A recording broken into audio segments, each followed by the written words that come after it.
Assalamualaikum warahmatullahi wabarakatuh. Sebelumnya kami ucapkan banyak terima kasih kepada para subscriber yang masih setia mengikuti video menggambar dari channel ini.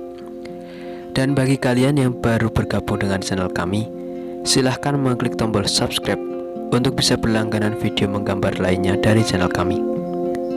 Sebagai imbalannya, kami akan menggambar Kang Mas Budiono, sekaligus menceritakan kisah hidup beliau dalam menegakkan bendera PSHT di Tanah Kendal. Persaudaraan Setia Hati Ternate, yang lebih dikenal dengan sebutan PSHT, nama yang sudah tidak asing lagi di telinga masyarakat Indonesia. PSHT sendiri lahir di Jawa Timur, tepatnya di kota Madiun, dan kini telah sampai perkembangannya hingga ke seluruh dunia. Di setiap negara di seluruh dunia, hampir semuanya ada yang menekuni organisasi ini. Namun, kali ini admin akan membahas PSHT lingkup Kendal saja. Kang Mas Budiono, seorang pemuda yang lahir di Kendal, tepatnya tanggal 22 Maret tahun 1961 Masehi, di Desa Jenarsari, Kecamatan Gemu, Kabupaten Kendal. Beliau lahir dari orang tua yang bernama Ibu Rubaiah dan Pak Suwiknyo Hadi Suswono, yang merupakan lurah di Desa Jenarsari tersebut. Garis keluarga beliau memang memegang peran penting di bidang pemerintahan desa, mulai dari ayahnya sebagai lurah, kakek buyutnya sebagai carik, canggahnya sebagai bekel, hingga saat ini anak dari beliau juga menjabat sebagai perangkat desa. Beliau mengenyam bangku pendidikan seperti anak biasanya. Saat SMK, beliau mengenyam pendidikan di Jogja. Beliau menekuni latihan di sana hingga pada tahun 1979 beliau disahkan menjadi warga tingkat 1. Setelah merasa cukup dengan ilmu yang didapatnya dari Jogja, beliau kembali ke tanah kelahirannya dan tahun 1982 mulai mendirikan tempat latihan. Saat proses mendirikan tempat latihan ini, banyak sekali hambatan. Semua tidak berjalan dengan mulus. Zaman dulu memang banyak sekali orang-orang jahat yang disebut dengan gali. Mereka merupakan geng penguasa yang sangat kejam saat membabi buta mangsanya. Melihat Mas Budiono mendirikan tempat latihan, para gali itu tidak tinggal diam. Mereka berusaha menghentikan proses latihan dan berusaha memporak-porandakan tempat latihan.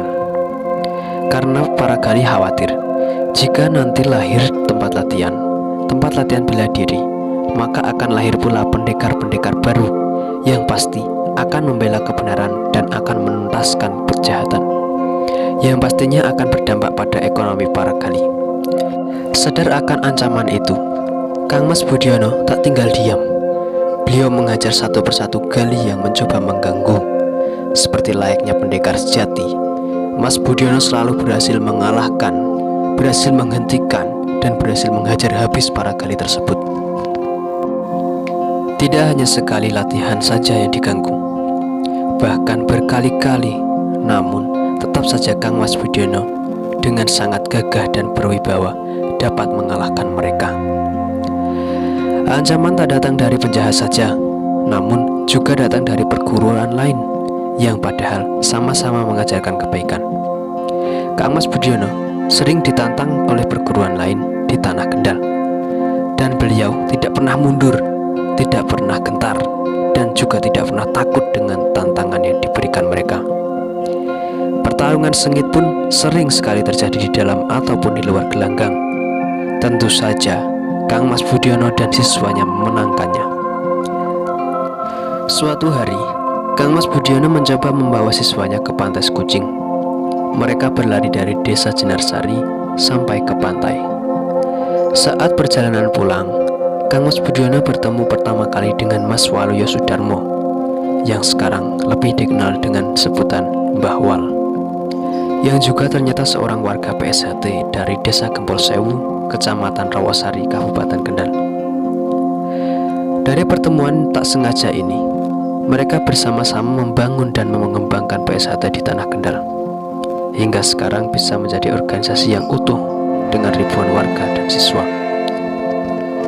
Pada tahun 1982, para siswa PSHT Cabang Kendal mengikuti kejuaraan antar perguruan tingkat Kabupaten Kendal yang bertempat di Gedung Sasana Budaya Kendal, dan nama PSHT kembali harum di tanah Kendal setelah siswa dari Mas Budiono dan Mas Waluyo menang sebagai juara umum.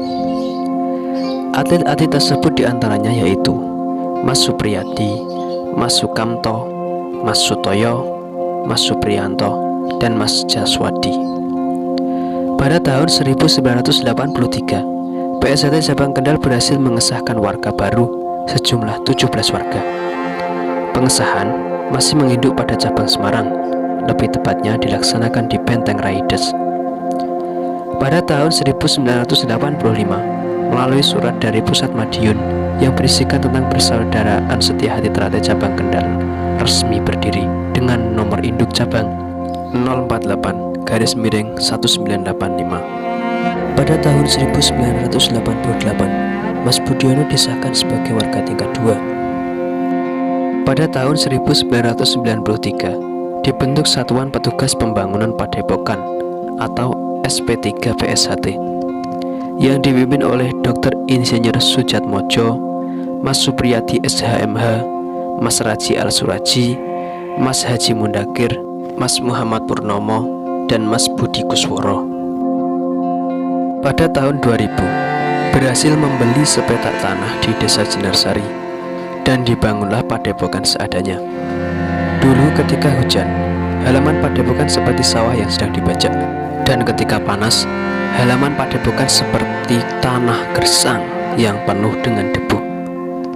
Suatu ketika, Mas Budiono mendapatkan bantuan berupa uang dari temannya dan dibelikannya satu set alat gamelan yang saat ini rutin dimainkan oleh warga PSHT Cabang Kendal.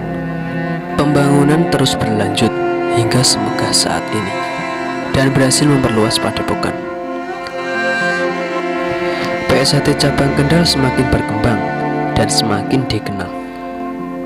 Pada tahun 2011, Cabang Kendal berhasil menjadi juara umum kejuaraan pencak silat SH tingkat nasional di Madiun.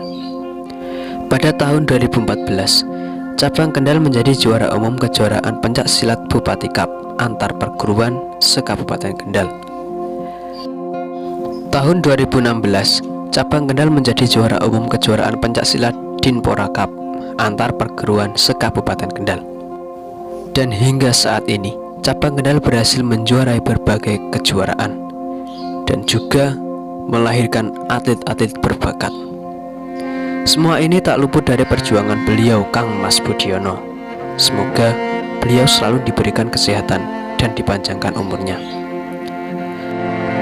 Salah satu kelebihan beliau yang sangat saya kagumi adalah beliau sangat sedikit waktu tidurnya. Dan ketika beliau beranjak tidur, beliau selalu membawa pulpen dan kertas. Lalu saya pun bertanya, "Niku damel nopo Mas?" Beliau pun menjawab, "Ini untuk mencatat setiap mimpi saya, karena saya belajar dari Nabi Muhammad SAW yang dulu pernah mendapatkan wahyu dari mimpi. Kalau kebetulan mimpi saya adalah petunjuk dan saya melupakannya, lalu saya mau mencarinya di mana kalau tidak saya catat? Keterangan ini saya mendapatkannya langsung dari mulut beliau, tidak melalui perantara orang lain. Dan saya tidak menambah-nambahi cerita ini, dan tidak pula mengurangi cerita ini. Jika kalian mau bertanya tentang cerita yang saya terangkan kali ini, ataupun ingin bertanya tentang peralatan yang saya gunakan untuk menggambar, silahkan tulis di kolom komentar ya. Dan jika kalian ingin request mau digambarkan tokoh public figure lainnya, silahkan tulis pula di kolom komentar ya, atau bisa DM IG kami. Linknya ada di bawah deskripsi. Sekian video menggambar dari saya. Kurang lebihnya mohon maaf sebesar-besarnya. Kami ucapkan terima kasih karena telah menonton. Wassalamualaikum warahmatullahi wabarakatuh.